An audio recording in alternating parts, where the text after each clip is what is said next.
Já estamos de volta com o seu programa Estilo de Vida, falando sobre o hábito do amazonense de comer churrasco ou peixe assado e os seus acompanhamentos.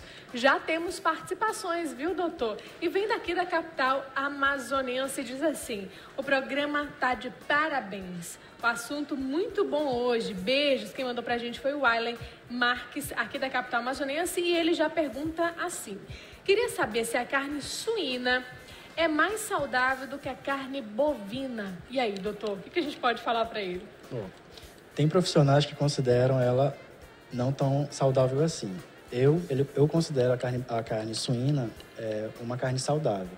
Porém, depende de onde que ela está vindo, né? E a maneira como você prepara. Mas a carne suína, ela é uma carne branca, e aí ela tem uma quantidade de proteína e ferros até que significativa. Então, não seria considerada assim uma carne imprópria, não saudável, não. O tipo de preparo também conta muito, né? Isso, é por conta já em si, de onde o suíno vive, né, do chiqueiro. E aí você tem que tomar todo um cuidado na manipulação e no preparo dele em relação à temperatura de cocção dele. Qual é o tipo de gordura que ele tem? Saturado ou insaturado? Não, ambas, né? Mas, porém, a quantidade é um pouquinho menor em relação a outros alimentos.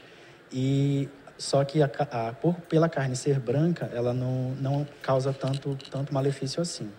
Então vamos para a nossa próxima pergunta. Quem mandou para a gente foi a Cristina, da Cidade Nova. Um beijo para você, Cristina. Ela diz assim: bom dia, quero saber em relação aos hormônios que o frango possui. Fazem mal à saúde?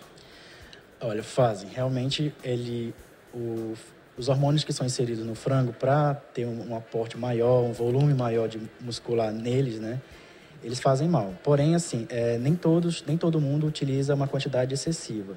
Os hormônios, eles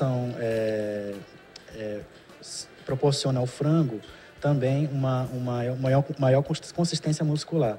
Então, assim, os frangos que são de boa procedência, a quantidade de hormônio ali não vai prejudicar tanto assim o organismo. Porém, se você consumir um frango que não tem uma procedência boa e foram utilizados hormônios sem uma dosagem recomendada pela Anvisa, você vai acabar ingerindo excesso de hormônios e aí pode desencadear um câncer.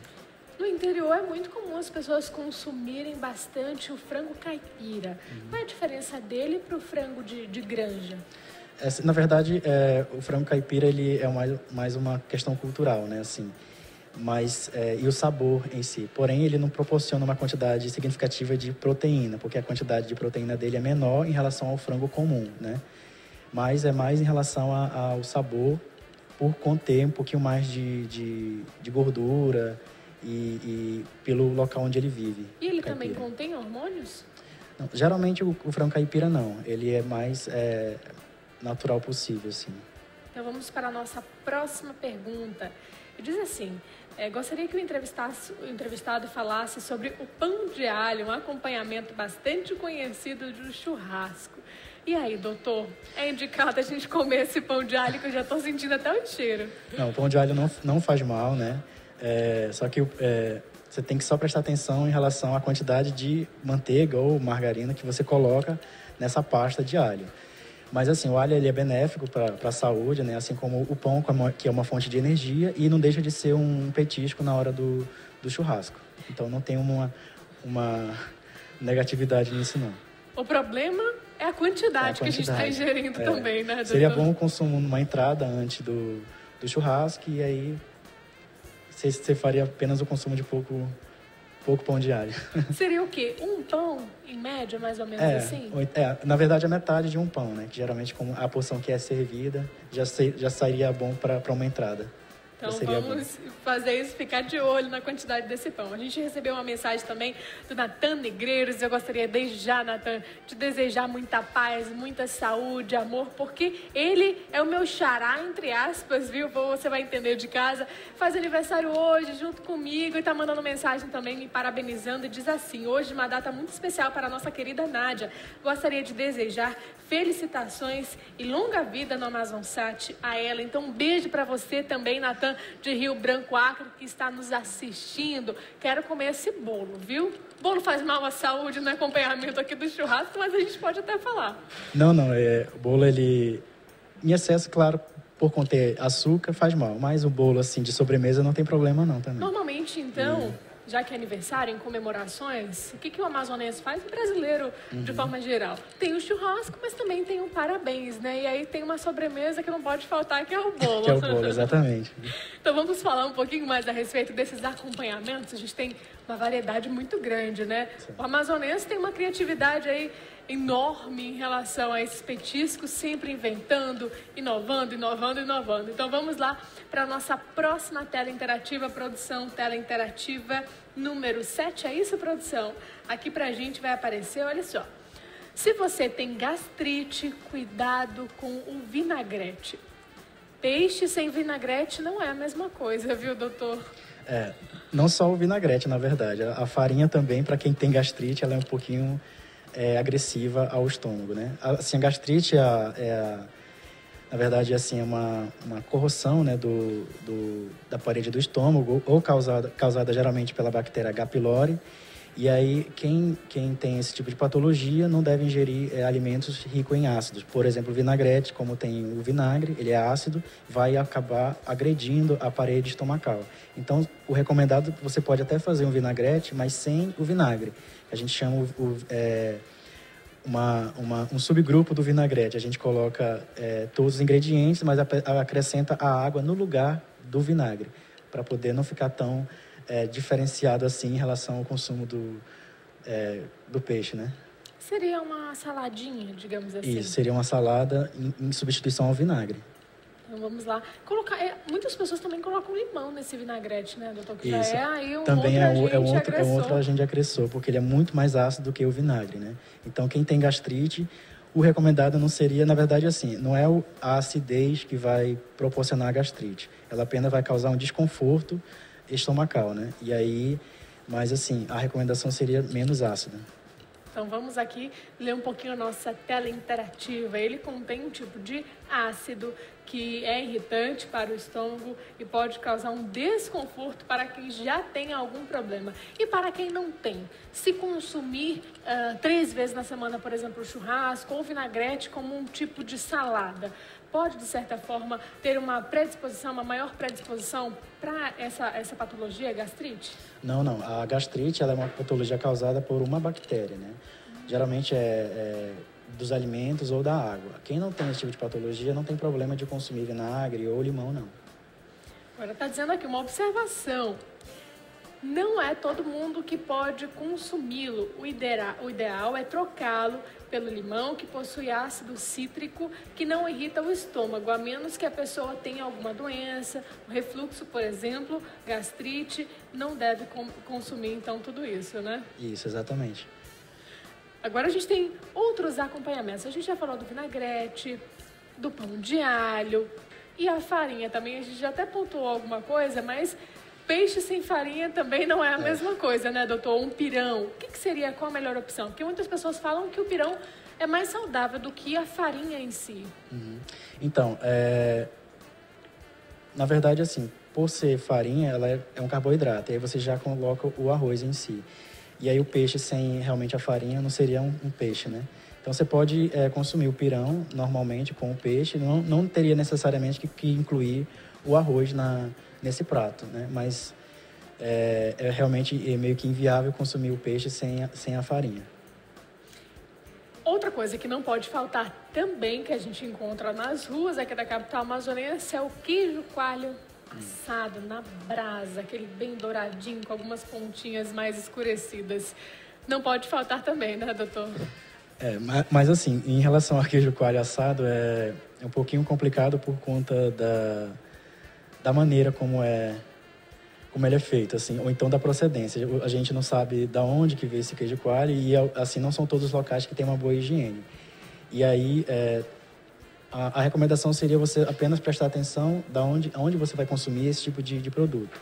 Geralmente na rua, assim, ele passa muito tempo exposto, a poeira e outras mais, e ele é reaquecido, aquecido novamente, e aí acaba que algumas bactérias se proliferam ali. Então, A recomendação seria você só apenas ficar alerta em relação a onde você vai consumir esse tipo de produto. O ideal seria fazer em casa, então. O ideal seria fazer em casa, melhor. Agora, para melhorar o sabor desse queijo coalho, muitas pessoas colocam aquele limãozinho assim em cima. E a gente já falou que isso pode causar certos problemas, né?